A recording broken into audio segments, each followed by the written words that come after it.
Hi there, it's Emma from Beacon School Support, and today I'd like to introduce you to a pair of strategies that go hand in hand together, the dynamic duo of tactical ignoring and proximity praise.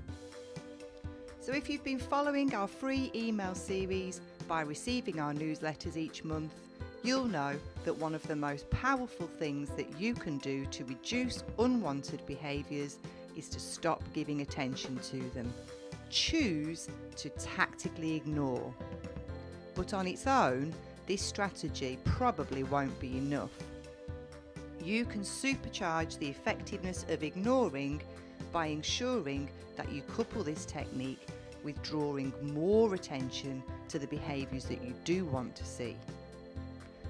Unfortunately, adults often accidentally sabotage their management of pupils' behaviour by instinctively doing the opposite of this.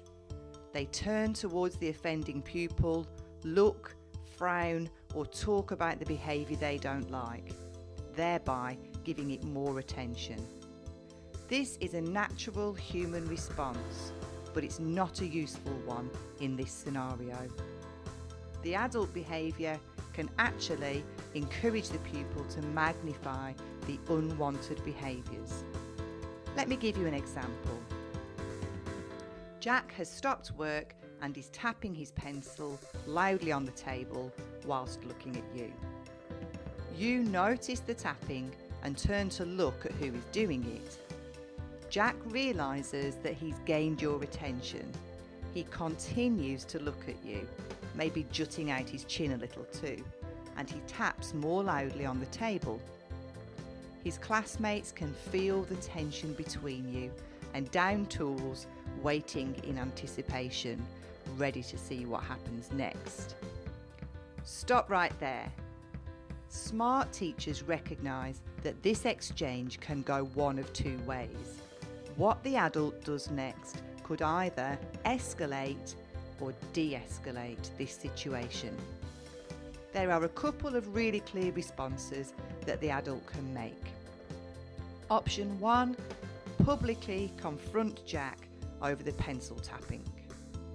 Or option 2, decide to focus attention on the behaviours you would like to see instead. Let's explore the two options to see their likely conclusions. Option 1. You call across the classroom to tell Jack to stop making that noise and get on with his work. Now, for some pupils that might work. Jack will stop, get his head down and get on with his work, and his classmates will quickly do the same. However, this is a risky plan. If Jack can't actually do the work, or he thinks he can't, his pencil tapping may have been a way of signalling to you that he's stuck or feeling anxious. It's not an appropriate method of asking for help, but it's worked for him in the past as a way of attracting adults' attention. Now Jack feels humiliated, his classmates are looking at him, and he doesn't know how to do the work. He feels like he's being attacked. A likely response in this situation is some kind of counter-attack. That might be to up the agitated behaviour by tapping more loudly and challenging you with eye contact to see what you do next. Or it could take the form of a verbal attack, back-chatting, for example, saying it wasn't me, why do you always blame me, you're not helping me, I'm not doing it. This kind of standoff is difficult to come down from.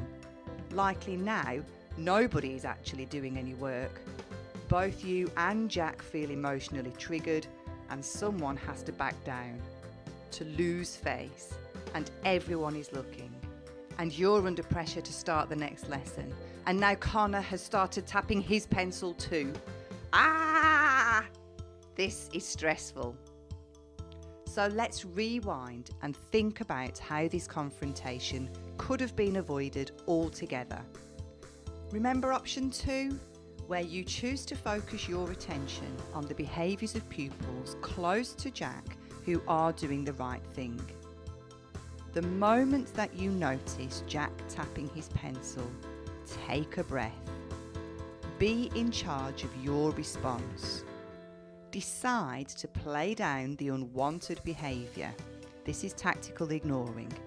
And deliberately and intentionally focus your time, energy and attention on the children who are getting on with their work nearby. This is called proximity praise. You are consciously making an example of pupils' good behaviour choices to highlight your expectations to pupils who might be making a poor choice in that moment. You can do this by drawing attention to individuals or groups of children. For example, by saying, "Thank you everyone on this table who has already written the date." Or, "Adam, I love the way that you are working in silence. This lets other people concentrate. Good job." You could even follow up with a whole class reminder. "Remember class, if you're stuck, put your hand up and I'll come and help you in a moment." Using proximity praise is a double bonus. One, you keep the rest of the class on side and give them reassurance that you are in control of the situation. And two, you're reminding Jack subtly what he needs to do to get your attention without directly drawing attention to him. Another advantage of dealing with the situation in this way is that it gives time for Jack to get back on task, and also time for you to think about how you're going to address Jack's behaviour if he continues tapping the pencil.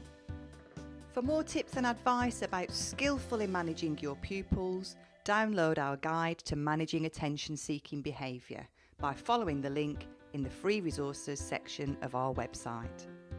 My name's Emma and I'm from Beacon School Support. At Beacon, we work together with schools to help their staff improve their own capacity for managing pupils' behaviour. We do this through training, advice and consultancy. We're based in the Midlands, in the United Kingdom. If you've enjoyed this video, feel free to share our links with other people who might find it useful. Follow our YouTube channel or find us on Facebook and Twitter. You can find lots more helpful videos like this one in the free resources section of the Beacon School Support website. Thanks for watching. See you next time.